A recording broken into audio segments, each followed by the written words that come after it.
अल्हम्दुलिल्लाहि रब्बिल आलमीन वस्सलातु वस्सलामु अला सय्यिदिल मुरसलीन अम्मा बाद फ़ाऊज़ु बिल्लाहि मिनश शैतानिर रजीम बिस्मिल्लाहिर रहमानिर रहीम। अस्सलामु अलैकुम व रहमतुल्लाहि व बरकातुहू।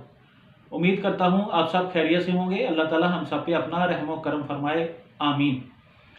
आप देख रहे हैं वसीम कादरी चैनल। मैं सूफ़ी मोहम्मद वसीम कादरी आपकी खिदमत में हाज़िर हूँ। तो आज मैं एक ऐसा अमल लेके हाज़िर हुआ हूँ जिस पर अमल करने से इंशाल्लाह आपकी जेब कभी खाली नहीं होगी। आपका अभी तंगदस्ती आ चुकी है, कारोबार गिर चुका है, घर के अंदर ज़वाल आ चुका है और कोई रास्ता आपको नज़र नहीं आ रहा। इंशाल्लाह ये एक ऐसा अमल है जिसको करने से आपका कारोबार वसी तर तरक्की हो जाएगा और घर के अंदर खुशहाली आ जाएगी और आपकी जो जेब है वो पैसों से भरना शुरू हो जाएगी। तो इस काम के लिए ज़्यादा से ज़्यादा आप इस्तग़फ़ार पढ़ें ताकि अल्लाह ताला की रज़ा हमें शामिल हाल हो जाए, अल्लाह ताला की खुशनुदी मिल जाए।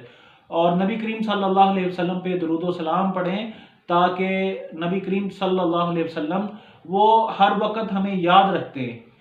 तो दुरूद व सलाम पढ़ें और नमाज़ पढ़ें। नमाज के अंदर अल्लाह के हजूर दुआ करें ताकि जो हमारे ऊपर बंदिश आ चुकी है, आजमाइशें आ चुकी हैं, वो ख़त्म हो जाएं और अपने आप को पाक साफ रखें ताकि हमारे साथ जो है अल्लाह ताला की रहमत जुड़ जाए।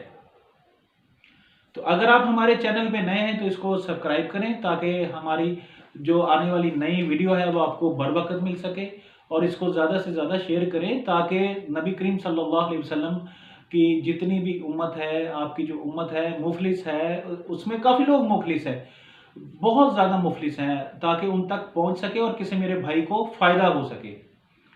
तो अभी आप वजीफ़ा नोट कर लें।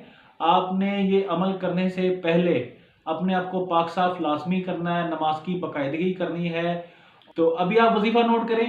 आपने मगरिब की नमाज के बाद आपने मगरिब की नमाज के फ़ौरन बाद 41 दफ़ा या हफीज़ु या हफीज़ु या रकीबु या रकीबु या अल्लाहु या अल्लाहु और अव्वल आखिर आपने 11 दफ़ा दुरूद इब्राहीम पढ़ना है।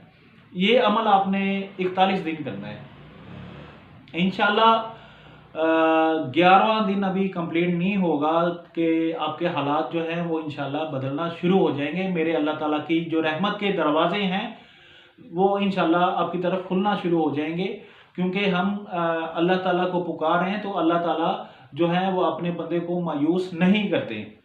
तो ये अमल आपने खलूस नीयत के साथ करना है और आपने नेक नीयत के साथ करना है, हजूर कल्ब के साथ करना है, ताकि हमारा ये मकसद, जिस मकसद के लिए हम कर रहे हैं, हमारे पास तंगदस्ती है, जवाल है, बंदिश है हमारे ऊपर, तो हम इस काम के लिए कर रहे हैं। तो इस मकसद को आपने सामने रख के करना है। इंशाल्लाह आपका जो कारोबार बंद है इंशाल्लाह वो 11 दिन के अंदर अंदर इंशाल्लाह रिकवर होना शुरू हो जाएगा। आपकी जेब भरनी शुरू हो जाएगी पैसों से इंशाल्लाह।